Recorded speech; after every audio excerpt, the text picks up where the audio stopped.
La beauté et surtout la beauté capillaire, c'est un élément clé de la culture des femmes noires. Depuis des générations, nous investissons du temps, de l'argent et beaucoup d'énergie pour entretenir nos cheveux et pour créer de très jolies coiffures. Mais dans cette quête de perfection, on oublie parfois un aspect qui est essentiel, c'est de préserver ton capital santé. On va abuser des techniques de coiffure qui sont parfois agressives jusqu'à ce que des études fassent le buzz dans les médias et nous rappellent à l'ordre. Dans les années 2000-2010, c'était le défrisage. Aujourd'hui, le sujet qui est sur la table, c'est la toxicité des mèches synthétiques, même si c'était quand même connu depuis un certain nombre d'années qu'il y avait dans les mèches synthétiques des substances qui étaient nocives. Par rapport à ça, qu'est-ce qu'on fait concrètement? Est-ce qu'on tourne le dos à nos habitudes, à notre patrimoine culturel, beauté, esthétique? Qu'est-ce qu'on fait par rapport à ça? Dans cette vidéo, je vais t'expliquer comment tu vas pouvoir développer ton capital beauté capillaire sans nuire à ton capital santé. Bonjour et bienvenue sur la chaîne de Maxi Hair Mindset. Parlons du cas des tresses. Quelles sont les alternatives saines que tu vas pouvoir choisir si tu aimes te tresser? Qu'est-ce que tu vas pouvoir acheter au niveau des mèches? Tu vas avoir les mèches dites naturelles, fabriquées à partir de vrais cheveux humains. Sur le papier, ça semble être une bonne solution, mais attention, c'est pas toujours le cas. Parce que beaucoup de mèches qui sont vendues comme entre guillemets naturelles ne sont pas 100% naturelles. Tu t'en doutes bien. En fait, tu vois les mèches en cheveux humains pour qu'elle ait ce joli aspect, cet aspect brillant, lisse, ou même juste tout simplement pour des raisons d'hygiène, pour les désinfecter. Ces mèches-là, elles vont subir des traitements chimiques plus ou moins lourds, ce qui fait qu'à la fin du process de production de ces mèches-là, il peut avoir, tu vois, un petit peu de résidu de chimique qui va rester sur les mèches. Et ces petits résidus, ça peut être potentiellement irritant en fonction de la sensibilité de ton cuir chevelu. Et puis, il y a une autre chose importante, c'est que toutes les mèches naturelles ne se valent pas. Et ça, je pense que tu dois bien le savoir si par exemple tu as l'habitude d'acheter des parures capillaires en cheveux humains, des perruques. Toutes les mèches qui sont sur le marché ne se valent pas. En fonction de la manière dont ces mèches elles vont être collectées, de manière plus ou moins éthique, dans des conditions sanitaires plus ou moins bonnes, et aussi en fonction aussi de la manière dont elles vont être nettoyées et traitées, tu vas te retrouver avec différentes qualités de mèches. Et donc, si tu as l'habitude d'acheter des parures capillaires en cheveux humains, je pense que tu sais qu'il faut faire attention sur ce que tu vas acheter en termes de cheveux humains. Donc, c'est de la même manière pour les mèches également. Il faut, si tu veux opter pour cette option-là, comme alternative, acheter les mèches de la meilleure qualité possible versus ton budget. Donc voilà pour les mèches en cheveux humains. Après, tu vas avoir également, il y a de plus en plus des marques qui vont sortir des mèches en fibre végétale. Notamment, il y a des mèches en fibre de bananier. Notamment. Ces mèches-là, ça peut être une alternative très intéressante pour les personnes qui ont des cuirs chevelus qui vont être très sensibles. Et au niveau de la compo, je suis partie regarder, elle est beaucoup plus saine par rapport à ce que tu vas trouver pour des mèches type Kanekalon. Mais attention, ces mèches-là, elles contiennent quand même quelques produits chimiques, mais beaucoup plus doux. Ces produits chimiques-là, ce sont des conservateurs ou des agents de texture, etc. Ou même des colorants. Donc voilà, mais vraiment ce qu'il faut comprendre, c'est que en fait, à l'heure actuelle, il n'existe pas d'alternative 100% naturelle au niveau des mèches. Ça n'existe pas. Toutes les mèches, que ce soit synthétiques, mèches en cheveux humains ou les mèches végétales, vont contenir un niveau plus ou moins important de produits traitants chimiques. Toutes ces mèches-là vont contenir un petit peu de produits chimiques pour la conservation, pour la souplesse, pour la texture ou même pour la couleur. Toutes ces mèches-là n'existe pas de mèches 100% naturelles. Après, pour les mèches là, dites végétales à base de fibres, notamment de bananier, moi, je n'ai jamais utilisé. Quand j'ai fait mes recherches, j'ai vu que les retours sont un peu mitigés. notamment sur le fait que au niveau du rendu, en termes de couleurs disponibles, en termes de facilité de coiffage et du fait de la facilité plus ou moins difficile à boucler, et surtout au niveau du tressage pour la coiffeuse, la facilité ou pas à coiffer, à tresser avec ce type de mèche-là, et l'adhérence au niveau des cheveux crépus, j'ai vu des avis plutôt mitigés. Donc moi, je n'ai jamais utilisé. Si toi, tu as déjà utilisé ce type de mèche, n'hésite pas à donner ton feedback en commentaire. Ça m'intéresse vraiment.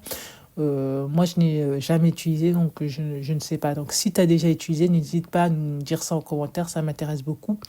Moi, tu vois, j'ai toujours été une très grande fan de tresses. C'est l'une de mes coiffures, un chouchou. Ça a toujours été une coiffure de chouchou. Moi, j'étais la fille je faisais des tresses back to back to back.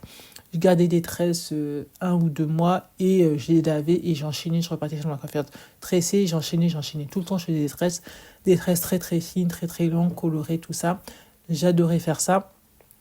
Mais à chaque fois, il y avait toujours le même scénario qui se répétait. C'est-à-dire que j'allais chez la coiffeuse et au bout de quelques heures, voilà, j'étais contente, j'étais belle, et ça, j'étais cute. Mais quand je rentrais chez moi après, le soir, quand je voulais m'endormir, ça commençait directement à me gratter. Et puis après, le lendemain ou quelques jours après, je commençais à avoir les petits boutons blancs au niveau du front, une sensation de brûlure. Et des fois, c'était même tellement insupportable que ça m'arrivait une fois. Imagine-toi bien qu'une fois, j'étais chez la coiffeuse, je suis restée 7 heures à m'atresser, j'étais belle et toute, j'étais très contente. Mais en fait, impossible de dormir, je rince, je lave et tout ça. C'était un truc, je sais même pas comment t'expliquer, c'était insupportable. Après, j'ai été obligée, j'ai défait toutes les tresses. Pourtant, on m'avait utilisé, je sais pas, imagine-toi, 5 paquets de mèches sur la tête, 7 heures assises à te faire tresser, et 48 heures après, j'avais tout défait parce que c'était vraiment, j'étais obligée à contre-cœur, j'ai tout défait parce qu'en fait, c'était insupportable. Et dès que j'ai tout enlevé, après, oui, tout était parti, ça me grattait plus, tout était parfait, je pouvais dormir. Et depuis ce jour-là, là, ça fait 10 ans quasiment que je ne fais plus de tresses, alors que j'aime beaucoup cette coiffure, mais moi, vraiment, en fait, j'ai une réaction comme de type réaction allergique, je peux plus faire des tresses, mon cuir chevelu est sensible, et va pas supporter les tresses. Donc moi, l'alternative que j'ai trouvée, c'est d'opter pour les parures capillaires tressées, perruques tressées, même si elles peuvent être des fois en fibre canécalone, un synthétique, ça passe. Moi, si je veux me coiffer, avoir une coiffure tressée, je vais utiliser une parure capillaire tressée. Pour moi, c'est le compromis idéal. J'ai ma coiffure cute et j'ai le confort et j'ai la santé. Ça ne va pas me gratter parce que quand tu portes une parure capillaire, le soir, tu peux l'enlever. Tu peux l'enlever et laisser reposer ton cuir chevelu. Et surtout, tu peux mettre un bonnet entre la perruque et ton cuir chevelu. Donc, il n'y a pas de contact. Et donc, pour moi, depuis que je fais ça, je n'ai plus ces problèmes de boutons, je n'ai plus ces problèmes de démangeaison ou de sensation de brûlure. Donc, pour moi, avec mon cuir chevelu très sensible, c'est la seule option que j'ai trouvée à date pour pouvoir continuer à, quand j'ai envie de le faire, porter des longues et jolies tresses. Maintenant, si tu vois, toi, tu aimes vraiment porter des tresses et tu n'aimes pas forcément porter des parures capillaires et que tu préfères vraiment faire vraiment te tresser tes vrais cheveux avec des mèches, il y a vraiment 3 règles d'or, entre guillemets, à adopter. La première règle, c'est toujours rincer les mèches, synthétiques, naturelles, peu importe. Toujours bien les rincer, les laver avant de les utiliser. C'est également de vraiment laisser régulièrement tes cheveux respirer. C'est-à-dire tu ne peux pas porter des tresses pendant 8 semaines. Pour moi, c'est beaucoup trop. Il faut porter 1 mois, allez, 6 semaines des tresses, mais 2 mois garder comme ça des tresses sur la tête, c'est beaucoup trop. Même si tu les laves pendant les 2 mois, pour moi, 2 mois, ça fait beaucoup. Il faut vraiment laisser reposer tes cheveux et pas toujours avoir des tresses en permanence. Il faut vraiment laisser reposer tes cheveux pour pas être exposé, voilà, avoir tes cheveux exposés à ces substances-là. Et puis, on parle, voilà, on a parlé là de cette assez toxicité liée aux mèches elles-mêmes et aux ingrédients potentiellement qu'elles peuvent contenir, mais il y a aussi une toxicité aussi, entre guillemets, si je peux dire ainsi, sur la manière dont on va se tresser. C'est-à-dire, voilà, quand tu vas tresser, demande à ta coiffeuse gentiment de pas trop te tresser, de pas vouloir forcément arracher de petits millimètres de bout de cheveux que tu as de rien du tout, pour vouloir mettre une hyper longue mèche, hyper lourde. Ce n'est pas nécessaire en fait. Ce n'est pas nécessaire. Toujours à vouloir prendre le petit bout de cheveux de rien du tout et vouloir mettre une longue mèche lourde. Ça, chaque fois qu'on me faisait ça, ça finissait. Mais c'est comme si tu prends un ciseau, tu coupes tes cheveux. En fait, ça sert à rien. Donc vraiment, limiter la toxicité dans la manière même dont on va faire des tresses. On va pas les serrer. On va pas mettre des 7 paquets. Voilà. Vraiment, beauté dans le confort, dans la douceur. L'histoire de il faut souffrir pour être belle, vraiment il faut oublier, il faut laisser, il faut seulement oublier ça. Il y a pas, c'est la beauté dans le confort, c'est plus là il faut souffrir pour être belle, il faut laisser ça dans le passé. En tout cas moi c'est mon avis. Donc voilà, moi c'est comme ça que moi je vois la chose. Et une autre chose aussi, c'est comme ça que moi j'aborde cet aspect-là, c'est vraiment aussi de comprendre que développer ton capital beauté, ça ne passe pas seulement par le fait de faire des jolies coiffures, etc. Développer ton capital de beauté, en tout cas de beauté capillaire, c'est en fait développer ton capital santé. C'est développer ton capital santé et en fait c'est une affaire de lifestyle parce que en fait ton capital santé va booster ton capital de beauté capillaire. Qu'est-ce que je veux dire par là? C'est-à-dire qu'en fait tous les gestes que tu vas faire au quotidien, tous les jours, tes habitudes de vie et même ce que tu vas manger tous les jours, c'est ça qui va déterminer ton état de santé. Et donc, c'est ça qui va déterminer ton capital santé. Et ton capital santé, il va booster et influencer ton capital de beauté.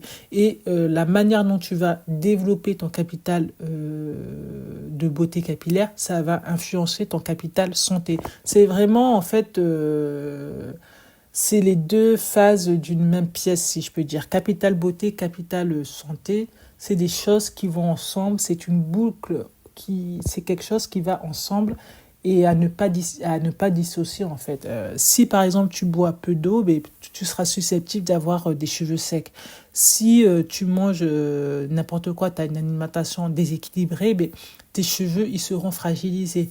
Si tu as des pratiques capillaires et tu mets des produits agressifs pour tes cheveux, eh bien, tu seras susceptible d'avoir des chutes de cheveux. En fait, vraiment, c'est des choses qui sont tout simplement liées en fait. Donc, il est vraiment important de revoir son rapport à la beauté capillaire pour adopter une vision vraiment plus long terme. Pas voir seulement le fait d'avoir des jolies coiffures à un instant T, mais des beaux cheveux, une belle coiffure sur le long terme. Donc vraiment, je t'encourage à faire les bons choix pour toi et vraiment surtout écouter les signaux que t'envoie ton corps. Ton cuir chevelu, il te parle. Encore faut-il savoir l'écouter. C'est ça le Maxi Hair Mindset, valoriser ta féminité, sublimer ta chevelure, tout en respectant ton corps, ta santé et ton bien-être. Et c'est ainsi que tu pourras développer ton capital beauté sans nuire à ton capital santé. Je te remercie infiniment d'avoir regardé cette vidéo jusqu'au bout et je te dis à très bientôt sur la chaîne de Maxi Hair Mindset.